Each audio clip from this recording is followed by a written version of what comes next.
Welcome to Holmey Horror. I've been waiting for you. The last delivery. The rain was relentless, turning the roads into slick rivers as the headlights of Jamie's van sliced through the darkness. She gripped the steering wheel tighter, her knuckles white as she navigated the winding country roads. Her stomach churned. She'd just completed her last delivery for the night, or so she thought. But then she'd received a call. The dispatcher had given her an urgent, last-minute delivery, an address that wasn't even on most maps. Big fog had rolled in, and the road ahead seemed nearly impossible to see through. It was as if the night itself was swallowing her whole. "Just get it done," Jamie muttered to herself, her voice swallowed by the hum of the van's engine. The coordinates on her GPS led her to a farm that barely showed up on her map. The headlights briefly illuminated a decaying wooden sign at the end of the road. "Farm of the Barlow family," it read, weathered by time and neglect. She slowed the van as she passed the sign. The road had narrowed, the trees beginning to crowd in around her. The houses had become fewer, and the land gave way to thick woods. A cold shiver ran down her spine. Why hadn't she turned back? This was the kind of place people didn't stop at. But there was no turning back now. She had to finish this delivery. Jamie reached a rusted gate, barely visible under the rain and fog. She forced the van through and drove down a long, narrow driveway that seemed to stretch forever. A low, creaking noise echoed around her as the tires kicked up gravel. The farmhouse at the end of the road was barely visible, a silhouette against the heavy rain. A flickering light from an upstairs window cast an eerie glow over the property. Jamie's pulse quickened as she pulled up to the porch. The house was ancient, its peeling paint a stark contrast to the surrounding woods. She hesitated for a moment before cutting the engine. The only sound was the heavy rain tapping against the roof. Her phone buzzed in her pocket, and she pulled it out to see the dispatcher's name flash on the screen. She ignored it. She didn't need any more distractions. She grabbed the unmarked package from the passenger seat, a small, nondescript box with nothing more than the address scrawled on the top, and stepped out into the storm. The wind whipped at her face, and the soggy grass clung to her shoes. Every instinct told her to leave, to get back in the van and drive away, but she swallowed her fear and moved toward the porch. She knocked on the door, feeling the hairs on the back of her neck stand on end. No response. She knocked again, louder this time. Still nothing. Her fingers tightened around the package and she pushed the doorbell. The chime sounded far too loud in the stillness of the night. Silence followed. Before she could turn to leave, the door creaked open slowly. A figure stood in the doorway, half hidden in shadow. An old man, frail and bent, his clothes tattered and stained. His eyes were hollow, staring at her with an eerie, unsettling calmness. "You're here," he rasped, his voice soft and strange, like he had been waiting for her. "Come in." Jamie's breath caught in her throat.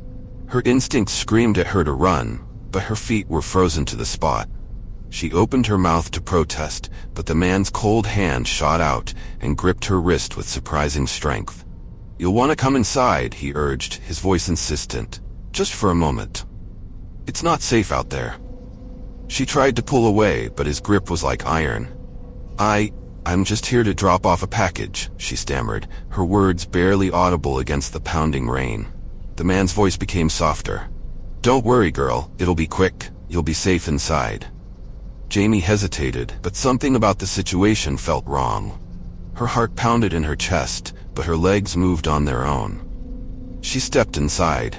The air inside the house was thick with the smell of mildew and decay, as if the walls themselves were rotting. The hallway stretched out in front of her, dark and narrow. Her footsteps echoed eerily in the silence. The old man led her through the house, his footsteps slow, deliberate, echoing with each step. They reached a small room at the back of the house, and as they entered, a woman stood there waiting. She was just as old as the man, her hair thin and white, her skin sagging and pale. Her eyes locked on Jamie's with an unsettling intensity. "This is my wife, Millie," the old man said. "She's been expecting you." The The woman's lips twitched into a sickly smile, and her hands reached out to take the package from Jamie's trembling fingers. Her touch was cold, too cold, as if the warmth of life had long since left her. "Thank you, dear," Millie whispered, her voice too soft, too sweet. "You're so kind." Jamie opened her mouth to refuse, but the words caught in her throat. She wanted to leave. She needed to leave. But she couldn't move. It was as if the house had swallowed her whole, and her body no longer obeyed her commands. Before she could react, the old man stepped forward. His hand reached for her, and with terrifying speed, he grabbed her arm. His grip was unyielding. Millie's voice was low, almost soothing. "We've been waiting for you." "What?" Jamie's heart raced. "What are you talking about?" But the old man just smiled, his eyes glinting with something darker. "We don't just collect packages, girl. We collect people." Jamie's mind raced, her breath quickening. What was happening?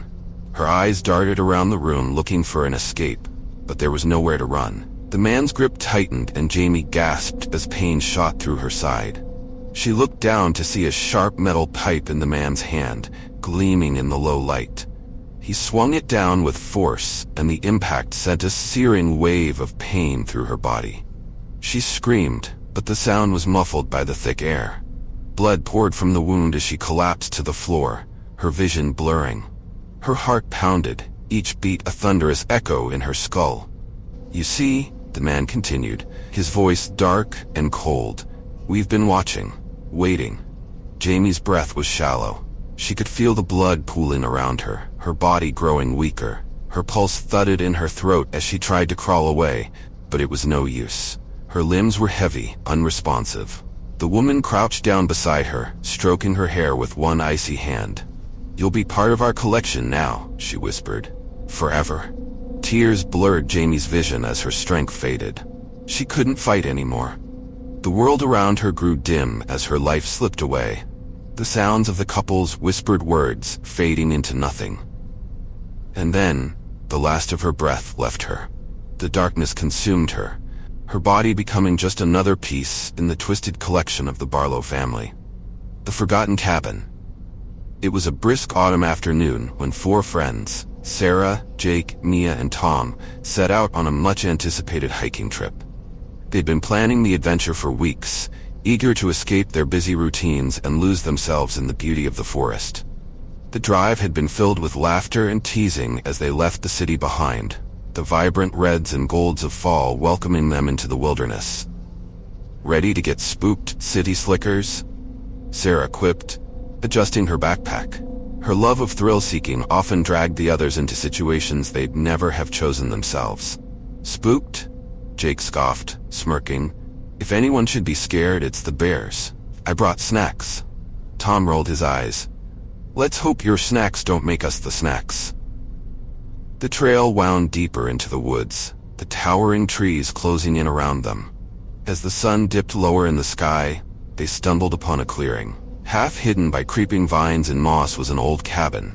Its roof sagged under decades of decay, and its broken windows gaped like empty eye sockets. "Whoa," Mia breathed, brushing a strand of hair from her face. "That is creepy. How is this not in some horror movie?" "We should check it out," Sarah said, her eyes gleaming. "It's probably abandoned." Jake hesitated. This feels like the part where everyone yells, "Don't go in." But curiosity won.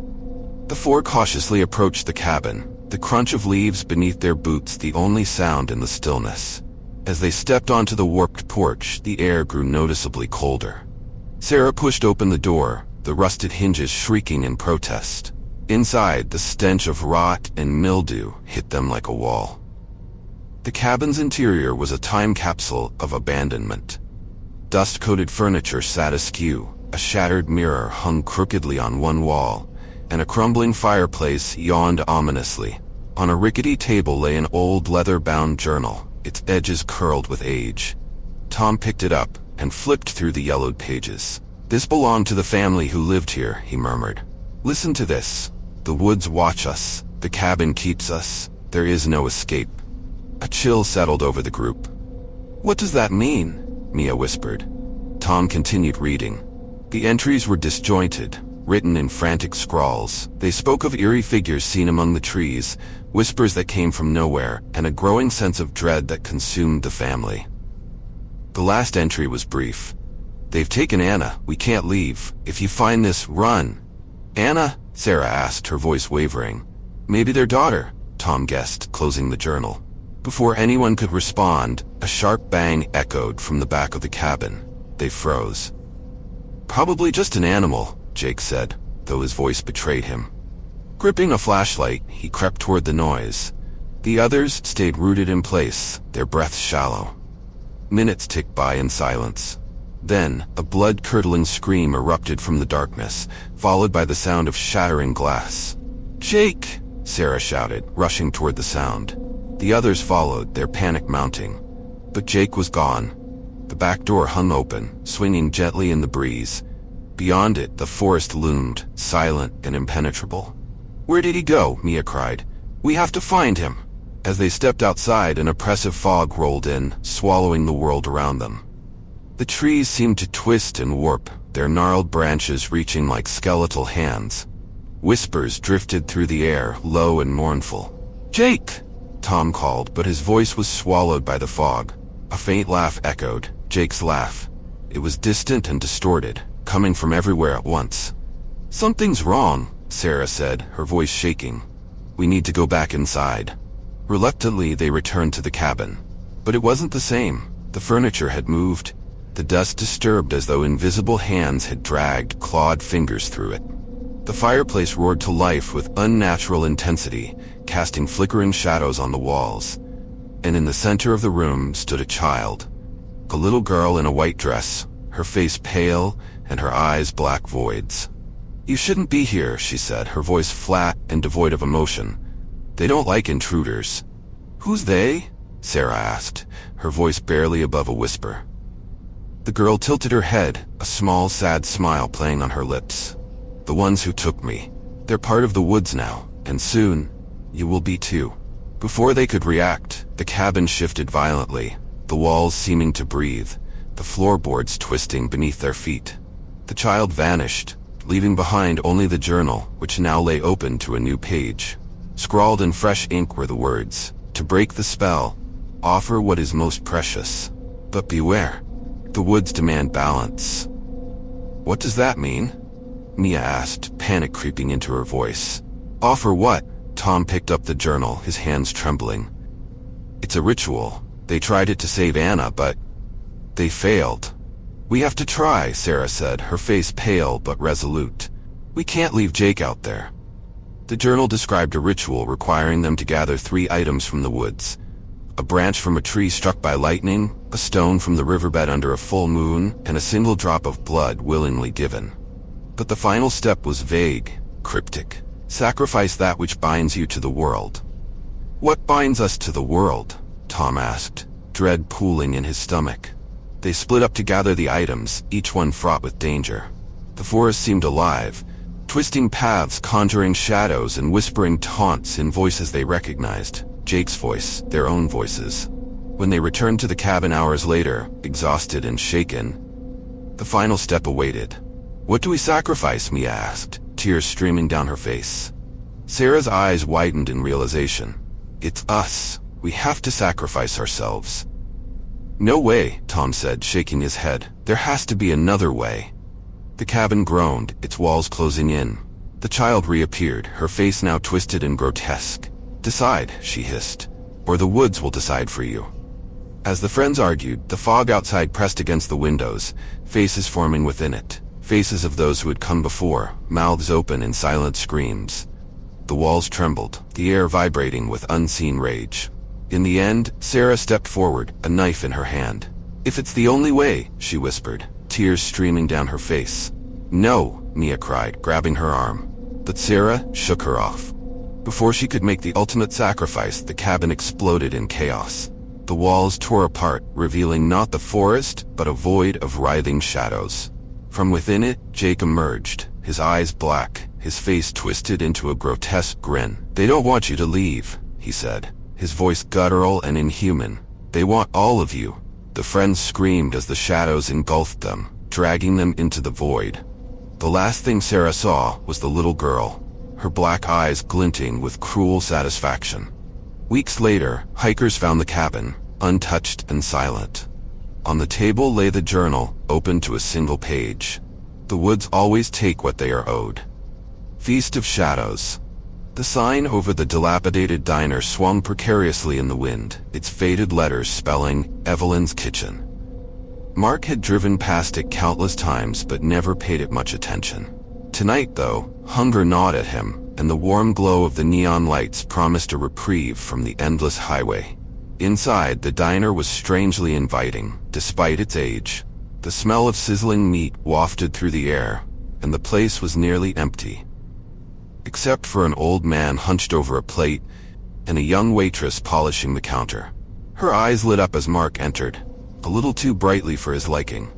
"Welcome," she said with a sugary smile. "Take a seat anywhere. You're just in time for the house special." Mark slid into a booth, noting the faint stickiness of the vinyl seats. The place felt off. The shadows cast by the dim lights seemed to cling to the corners, and the hum of the refrigerator in the kitchen was the only other sound. The waitress approached, her name tag reading Leela. "What'll it be?" she asked. "What's the special?" Mark asked, trying to mask his unease. She grinned. "Evelyn's stew. It's an old family recipe. Folks around here swear by it." Mark hesitated but eventually nodded. "Sure, why not?" As Leela vanished into the kitchen, Mark glanced around. The old man at the counter was staring at him now, his face pale and gaunt. When their eyes met, the man quickly turned back to his plate, shoving another forkful into his mouth with trembling hands. Lila returned with a steaming bowl of stew. The aroma was intoxicating, rich, savory, and earthy. Mark took a hesitant spoonful. It was delicious, unlike anything he'd ever tasted. He found himself devouring it, unable to stop until the bowl was empty. "Good, isn't it?" Lila asked, standing over him with an expectant look. Mark nodded. "What's in it?" She smiled, her teeth unnervingly white. "Secret family ingredients." Before he could press further, the door to the kitchen swung open, and an older woman emerged. She was tall, with a sharp gaze and an air of authority that silenced the room. Her name tag read Evelyn. "Well, you must be the traveler," she said, her voice low and deliberate. "Enjoying my stew?" "It's amazing," Mark admitted, though he felt a prickling at the back of his neck. "Best I've had." Evelyn's smile widened, but it didn't reach her eyes. "Good. We like to make sure our guests are satisfied." Something in her tone made Mark's appetite vanish. He reached for his wallet to pay, eager to leave, but Evelyn raised a hand. "No need. Your meal's on the house." "That's generous," Mark said, standing. "But I insist." Evelyn's expression darkened. "I said it's on the house." Mark froze, the air around him suddenly heavy. Lila moved to block the exit, her once kind smile now a sinister smirk. The old man at the counter was gone, his seat empty. "You're not leaving," Evelyn said calmly. "Not yet." Mark's pulse quickened as Evelyn stepped closer. He backed away, bumping into the table. "What is this? Some kind of joke?" Evelyn's laughter was cold. "Oh, it's no joke. You've already partaken, haven't you? You should know what comes next." The room seemed to tilt as Mark processed her words. His stomach churned violently. "What the hell are you talking about?" "Evelyn's Kitchen only serves fresh ingredients," Lila said, her voice unnervingly cheerful. "You're part of the process now." Mark bolted toward the door, but Lila was faster, slamming him against the wall. Her grip was ironclad, and her strength far exceeded what her petite frame suggested. "Let me go," he shouted, struggling against her hold. Evelyn approached, her expression one of cold detachment. "You've already eaten. The stew binds you. Leaving isn't an option anymore." Mark thrashed as Leela and Evelyn dragged him toward the kitchen. The door swung open to reveal a stainless steel room, its walls lined with knives and hooks. The smell of raw meat was overpowering.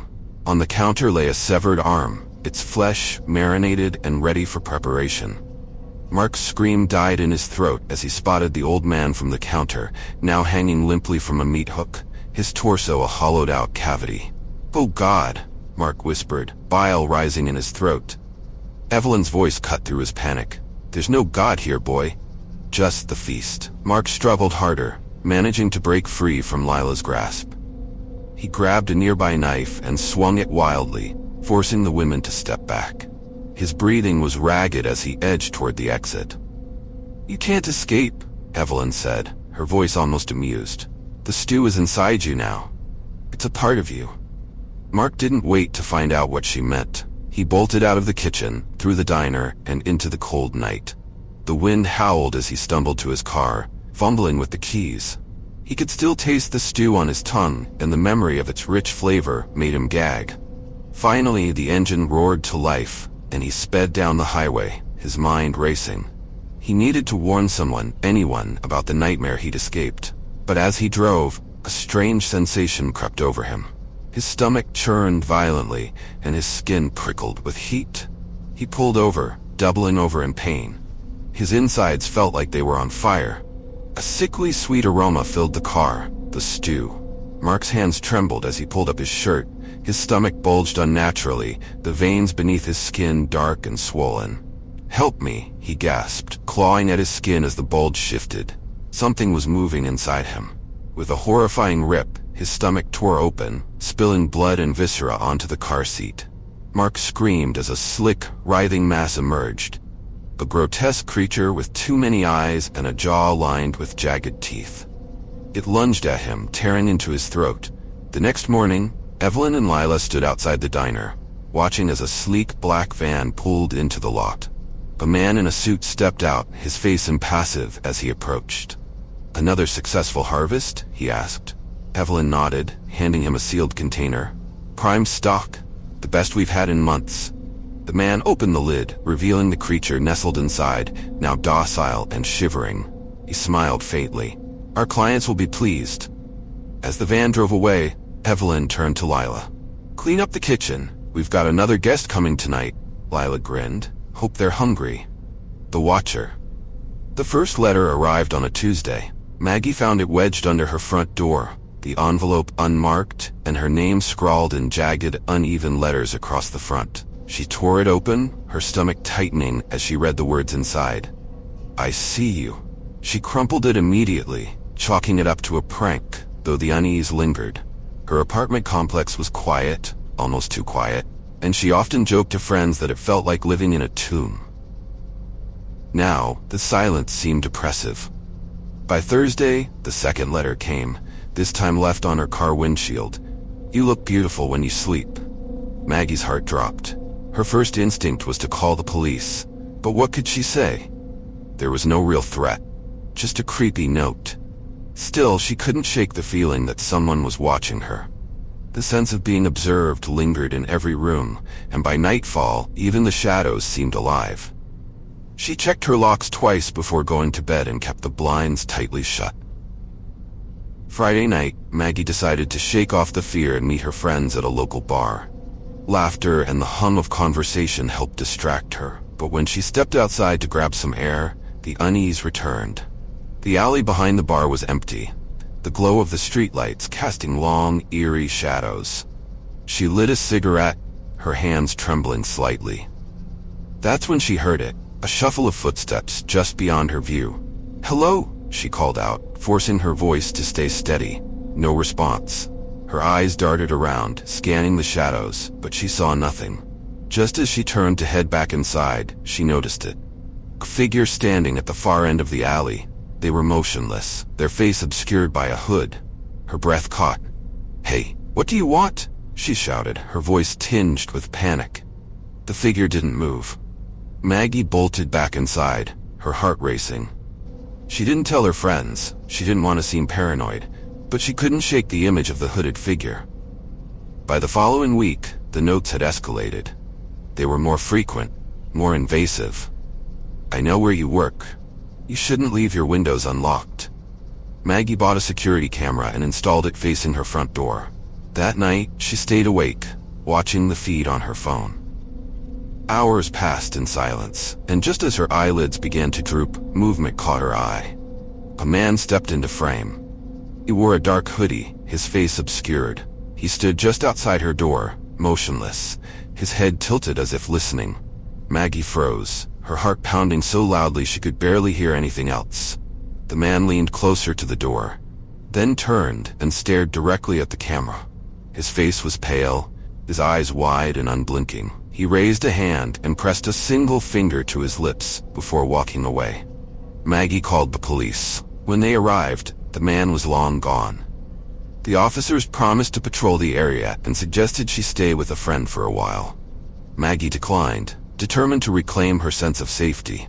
That night, she locked herself in her bedroom, clutching a kitchen knife under the covers. Days passed without incident, and Maggie started to believe the worst was over.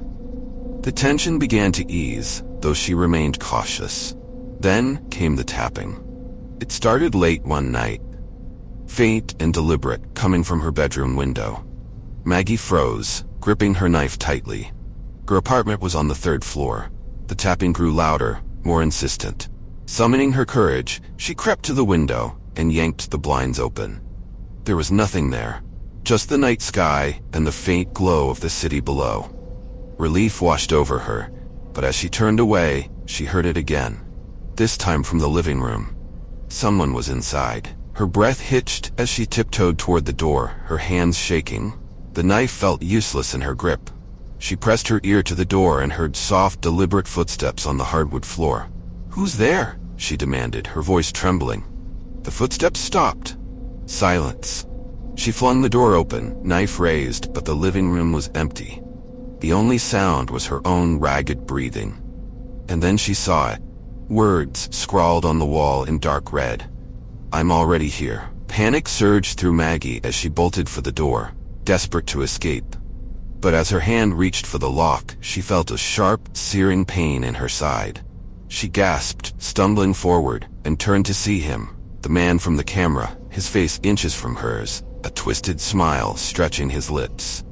"You've been so fun to watch," he whispered, his voice calm and chilling. Maggie slashed at him with the knife, but he was quicker. He grabbed her wrist and twisted it violently, forcing her to drop the blade. She screamed, her cries muffled as he clamped a hand over her mouth. "You don't understand," he murmured. "This isn't about you. It's about the show." With terrifying strength, he dragged her toward the bedroom. Maggie kicked and fought, but his grip was unyielding. He slammed her onto the bed and pulled out a phone, angling the camera toward her. "They've been waiting for this," he said, his eyes gleaming with a manic intensity. "The audience loves a good finale." Maggie's blood ran cold as she realized what he meant. The notes, the stalking, it wasn't just for his own sick pleasure. He was broadcasting it to them. As she struggled, she caught a glimpse of the phone screen. Dozens of usernames filled the chat, comments scrolling rapidly. Finally, make her scream.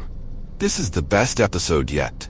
The realization hit her like a freight train. She wasn't just his victim, she was entertainment. Maggie's scream filled the room, but it was drowned out by his laughter and the eager cheering from the live stream. When the police arrived the next morning, responding to a neighbor's complaint about strange noises, they found the apartment empty. Blood stained the walls, and the words, "Thanks for watching," were scrawled across the living room in fresh red paint. Maggie was never seen again. But somewhere, on the dark corners of the internet, the video remains. The last frame shows her staring into the camera, her eyes wide with terror as the man whispers behind her, "Smile. They're always watching." Bloodlines? The rain poured relentlessly as Olivia drove through the winding roads of Willow Creek. The small town, shrouded in mist and a grim reputation, felt like stepping into a time capsule of her haunted past. She hadn't been back in years, not since her estranged father had severed all ties and retreated into isolation. But now he was dead, and the lawyer's cryptic message about personal matters that couldn't wait had pulled her back into the place she vowed to leave behind forever. The house stood at the end of a dirt road, its sagging roof and shattered windows looming like a grave marker. The last time Olivia had seen it, it was a place of life, albeit a fractured one. Now, it was a mausoleum. She hesitated, the chill of the rain seeping into her bones before pushing the door open. The air inside reeked of mildew and something faintly metallic. Dust coated every surface, and her footsteps echoed unnervingly in the silence. In the center of the dimly lit living room sat a box, tied with string. her name scrawled across the top in her father's jagged handwriting. Her hands trembled as she untied the string and opened it. Inside were old photographs, black and white and chillingly grainy. Each one showed a lifeless face, their eyes hollow, staring directly into the lens. On the back of every photo, her father had written a name and date. None of them were familiar. Beneath the stack of photos lay a journal, its pages yellowed and filled with her father's spidery script. The journal's contents made her stomach churn. Detailed descriptions of dissection, experiments on unwilling victims, and gruesome notes about the artistry of the human form painted her father as a monster she couldn't reconcile with the man she once knew. He hadn't just been a recluse, he had been a serial killer. A loud thud upstairs shattered the suffocating silence. Olivia froze, heart hammering. The house was supposed to be empty. She grabbed a rusted fireplace poker leaning against the hearth and crept toward the staircase. Each step creaked under her weight, her breath shallow as she strained to hear any movement. At the top of the stairs, a long hallway stretched before her. Its walls lined with more photographs, she gasped. These faces were familiar. Her mother, her uncle, her childhood friends, people she had been told had moved away or died from illness. Here they were, immortalized as part of her father's grotesque collection. A shadow flickered at the end of the hall. "Who's there?" she called, gripping the poker tightly. No response. Pushing open the door at the end of the hallway, she found a barren room save for a single chair and a photograph nailed to the wall. It was of her. Beneath it, scrawled in her father's handwriting, was tomorrow's date. The creak of a floorboard behind her made her spin around. A man stood in the doorway, tall and gaunt, with hollow eyes and a grin that chilled her to the core. He didn't look like her father, but something about him felt disturbingly familiar. "Welcome home, Olivia," he said, his voice smooth and calm. "Who are you?" she demanded, raising the poker defensively. "Someone who's been waiting for this moment," he replied, stepping closer. "You don't know me, but I know you. Your father's work, his brilliance, it all led to this." "You're lying," she spat. "My father was a monster." He chuckled, a sound devoid of humor. "A monster? No, a visionary. He didn't just kill Olivia, he created, and you, dear girl, are his masterpiece." The words hit her like a slap. "What are you talking about?" "Didn't you read his journal?" the man asked, tilting his head. "You're not just his daughter, you're his experiment, the culmination of years of work. You're perfect. You're insane," she whispered, the poker trembling in her grasp. "Am I?" he asked, stepping closer. "Why do you think you've always felt different? Why do you think people around you, family, friends, always seem to vanish? Your father was perfecting his process, Olivia. He was perfecting you." "Shut up," she screamed, swinging the poker. It connected with his shoulder, but he barely flinched. Instead, he grabbed her wrist and twisted until she dropped the weapon. Pain shooting up her arm. "You can't deny what you are," he hissed, his face inches from hers. "Your father's blood runs in your veins. His genius, his darkness, it's all there." Breaking free with a desperate kick to his shin, Olivia bolted down the hall. She threw open a door and locked it behind her, her chest heaving as she tried to catch her breath. The room was dark, the air thick with the stench of decay. As her eyes adjusted, she realized the walls were lined with shelves filled with jars. Each jar contained a preserved body part, eyes, hands, hearts, all catalogued with meticulous precision. In the center of the room was a table. On it lay a folder, her name written across the front. She hesitated before opening it, dread pooling in her stomach. Inside were medical records. Her medical records. But the details were wrong. Dates altered, procedures that didn't make sense. The final page was a photograph of her as a baby, held by a man in a surgical mask. Beneath it, a note read, "Prototype, perfect." Her vision blurred as tears filled her eyes. She wasn't just her father's daughter, she was his creation. The door burst open, and the man stepped inside. "You were his greatest achievement," he said, his grin widening. "The one success among countless failures. He loved you for it, but he couldn't bear to tell you the truth. Stay away from me." Olivia screamed, grabbing a scalpel from the table. He lunged, but she slashed at him wildly, the blade slicing his arm. He staggered back, blood dripping onto the floor. "Good," he said, his voice tinged with approval. "That fire, it's what makes you special." "You're sick," she hissed, advancing on him. "And you're just like him," he replied, his grin never faltering. She plunged the scalpel into his chest. He gasped, his knees buckling as he crumpled to the floor. Blood pooled around him, but even as his life drained away, he smiled. "You'll see," he whispered. "You can't escape what you are."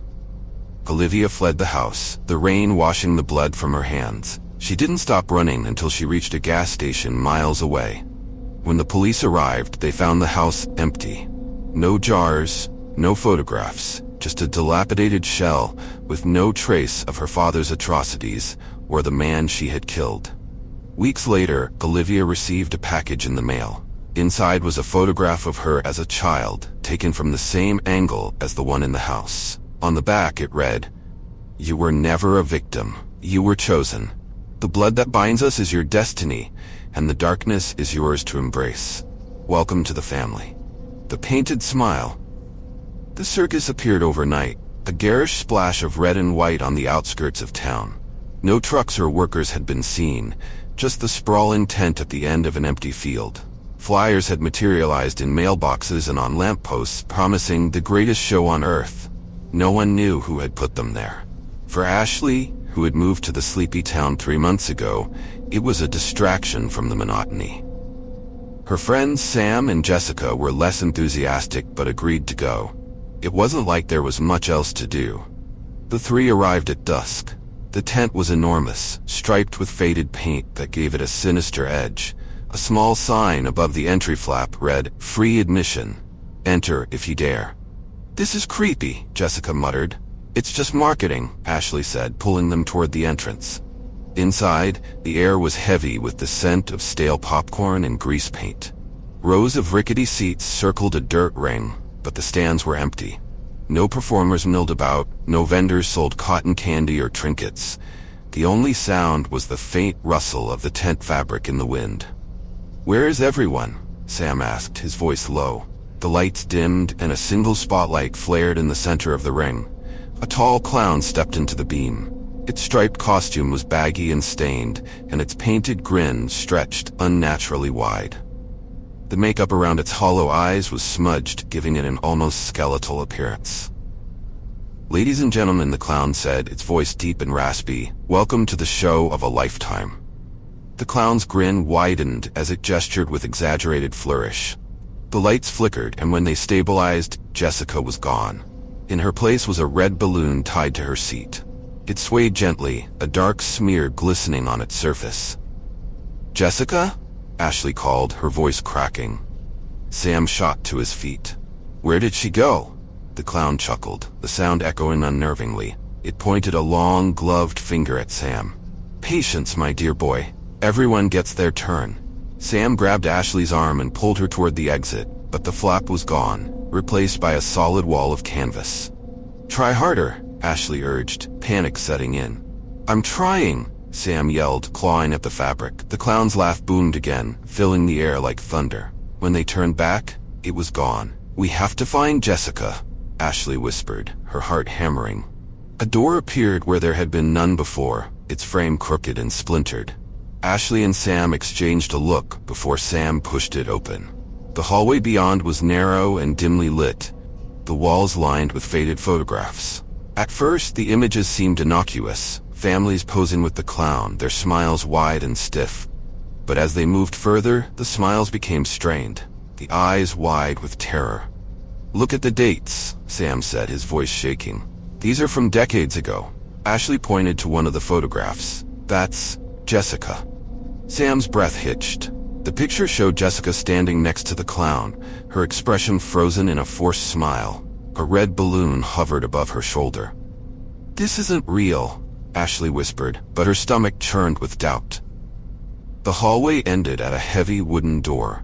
Pushing it open, they stepped into a small room that reeked of decay. Ashley gagged as her eyes adjusted to the dim light.